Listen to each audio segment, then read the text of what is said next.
Salve, Regina, Mater misericordiae. In this memorial of St. Albert, the great bishop and doctor of the Church, we have the reading of St. Paul to Timothy, telling him to preach in season and out of season, to reprove and entreat, rebuke in all patience and doctrine. And in the Gospel, our Lord is saying, the choice of the Gospel is our Lord saying that we are the salt of the earth, and that we are the light of the world, and we are to remain the salt and remain the light and be that to the world.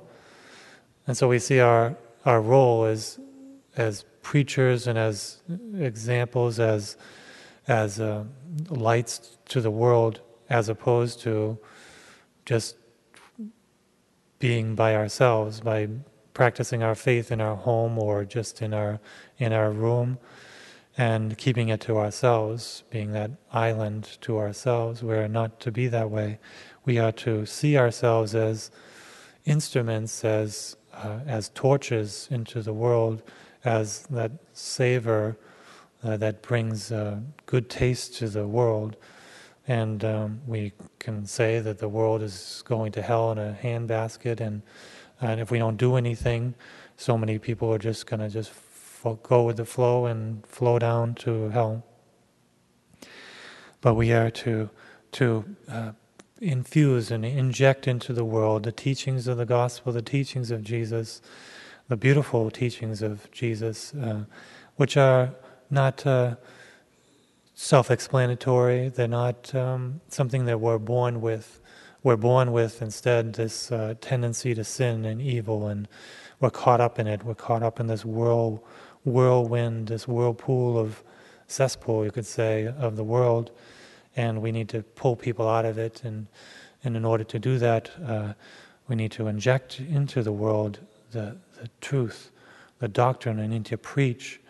We need to have heroic and courageous preachers, or people that go out there and to make the effort to pull people out of this whirlpool, cesspool, we could say.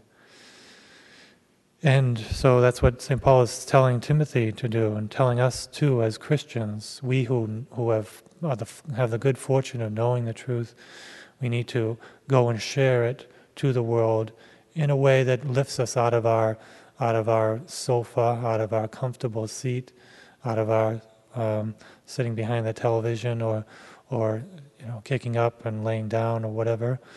To get up and to make that effort and not be lazy, but to see that there are souls on the way to losing their salvation, and it's up to me, you, to help them.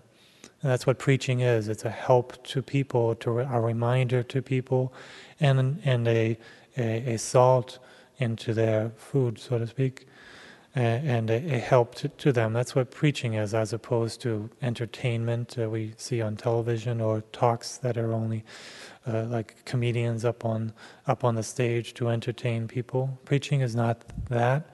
Preaching is teaching them the truth, inspiring them to live a good life, motivating them or stirring them up to change their life, and even striking them, making them, shaking them out of their torpor, out of their sin, out of their evil that they're doing, and telling them, if you keep doing this, you're gonna end up in a bad way.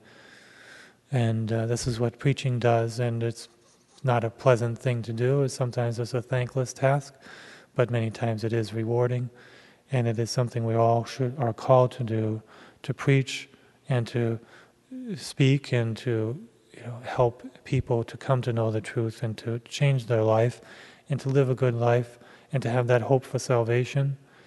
And so we do that by the word, by the preaching word in many ways, but especially by our example, by our good example, by our living a good holy life ourselves, and by doing charity, by reaching out and helping people and being generous and forgiving and returning good for evil and being meek and not responding with anger, but being patient with others. All these things are so powerful and in preaching much more than even the word.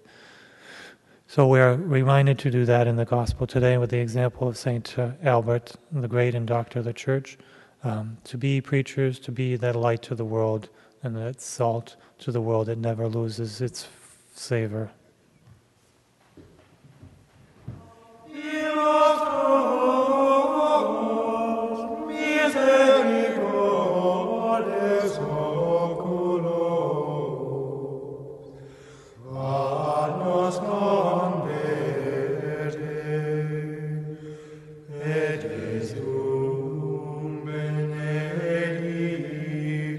Fructum ventris tuum.